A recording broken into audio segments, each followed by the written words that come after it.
Tonight, passengers at Reagan National Airport still trying to reboot those travel plans after hundreds of cancellations and delays following that storm yesterday. Fox 5's Tom Fitzgerald live at Reagan right now. And Fitz, while we haven't had any significant snow in some years here, it didn't really take that much time to cause a massive domino effect.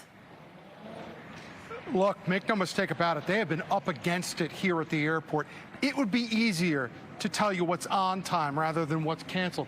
You've got 7 flights here that are on time. You got about 12 here, 5 here, another 6 here. You only got 1 on this board. Look, this has been the situation all day long. Take a look at the scene from earlier today.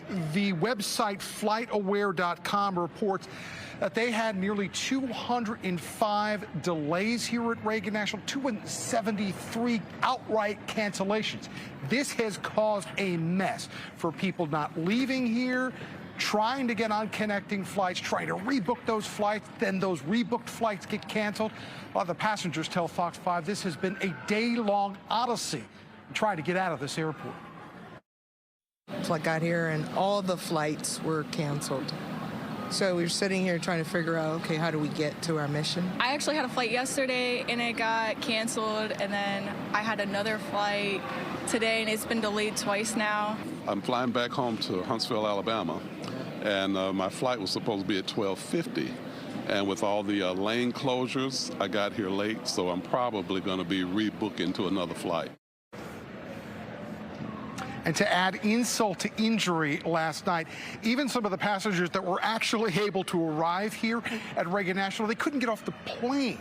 The airlines didn't have the ground crews to get those aircraft to the gate, so some of these passengers stayed in the aircraft for an hour to an hour and a half. Reagan National officials tell us they feel they did a pretty good job keeping their 2 runways open last night. However, it is the airline's responsibility to get those ground crews, to get those passengers off.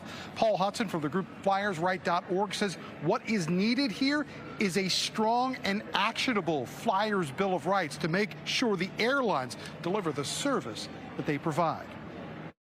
A lot of those flights that wanted to come here, they got here. Problem was they didn't have somewhere to go after that, but that's an airline responsibility in terms of scheduling and gate utilization. We believe you need to have a delay compensation. They have it internationally. They have it in Europe. They don't have it here unless you're bumped, and that's a major problem. And you can see the major problem. Everything in orange here right now, everything in orange is a canceled flight. This mess is going to go on throughout the night. These folks are still trying to rebook even as we're here with you right now. We should tell you, Fox 5 did reach out to American. We reached out to Southwest tonight. Haven't heard back from either one of them. We'll send it back in.